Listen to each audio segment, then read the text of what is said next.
Hello friends, मैं हूं अनमोल और आज मैं आपके साथ अपनी ही एक कज़न की सैड लव स्टोरी डिस्कस करने जा रहा हूं। मेरी कज़न का नाम है रिया और वो मुझसे 2 साल छोटी है। वो मेरे साथ बचपन से ही अपनी सारी बातें शेयर किया करती थी। इस बार भी उसने ये ही किया। उसने मेरे साथ अपनी सैड लव स्टोरी शेयर की। उसकी लव स्टोरी इतनी सैड थी कि उसे सुनकर मुझे भी रोना आ गया। अगर मेरी जगह कोई अनजान व्यक्ति भी होता तो वो भी अपने आंसू नहीं रोक पाता। अक्सर ये सुनने को मिलता है कि लड़कियों के लिए सीने में दिल नहीं होता, लड़कियां सिर्फ पैसे के पीछे भागती हैं और भी बहुत कुछ। लेकिन इस कहानी में आपको लड़कियों की सच्चाई देखने को मिलेगी। मेरी बहन एक बहुत रिच फैमिली से है।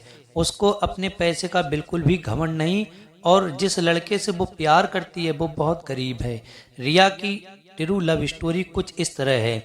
जिस तरह लड़कियों को शौक होता है शॉपिंग्स का, घूमने का, पैसे उड़ाने का, रिया उस तरह की लड़की बिल्कुल भी नहीं थी। उसको सिर्फ प्यार की भाषा समझ आती है। अपनी जिंदगी से दुखी होकर वो एक दिन अपने घर से दुखी होकर एक पार्क में अपने मन की शांति के लिए घूमने गई। किसे पता था कि उसी पार्क में उसका प्यार भी उसे मिल जाएगा और उस दिन वो ही उसके मन की बात शांति थी। रिया की मुलाकात उस दिन रमन से हुई। रमन ही रिया का सच्चा प्यार था। रमन भी अपने मन की शांति के लिए अक्सर रिया की तरह पार्क में आया करता था। उस दिन भी कुछ इस तरह हुआ। रमन गरीब था और गरीबी के कारण उसके कुछ खास दोस्त नहीं हुआ करते थे और ना ही उसने कभी किसी अमीर इंसान से दोस्ती की, ना कभी करने का सोचा। जब रिया ने अमन को बताया कि वो रिच फैमिली से है तो अमन थोड़ा घबरा गया। उसने रिया को कहा कभी गरीब की दोस्ती अमीर से नहीं हो सकती। तब रिया ने उसके साथ अपनी हर बात शेयर की। रिया ने बताया मेरा परिवार अमीर है लेकिन मैं नहीं, मेरे लिए अमीरी गरीबी कोई मायने नहीं रखती। इस तरह उसकी लव स्टोरी शुरू हुई।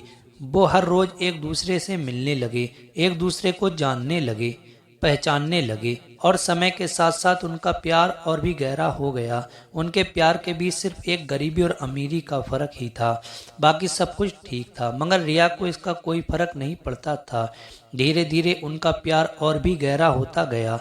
कुछ महीनों बाद ये बात सामने आई कि वो लड़का तो असल में लड़की से भी अमीर था और वो अच्छे से जानता था कि लड़की को पैसे से कोई लेना देना नहीं है। इसलिए उसने मेरी बहन को अपने जाल में फंसाने के लिए उससे झूठ बोला और अब वो कुछ नहीं कर सकती। असल में वो इंसान एक बिगड़ा हुआ रईस परिवार से संबंध रखता था, लेकिन मेरी बहन उससे सच्चा प्यार करती थी। अब ना वो उसे छोड़ सकती थी और ना ही उसके साथ अपनी पूरी जिंदगी बिता सकती थी। अब आप ही बताइए अब क्या करना चाहिए था। कहानी कैसी लगी कमेंट में बताएं। वीडियो को लाइक और चैनल को सब्सक्राइब करें।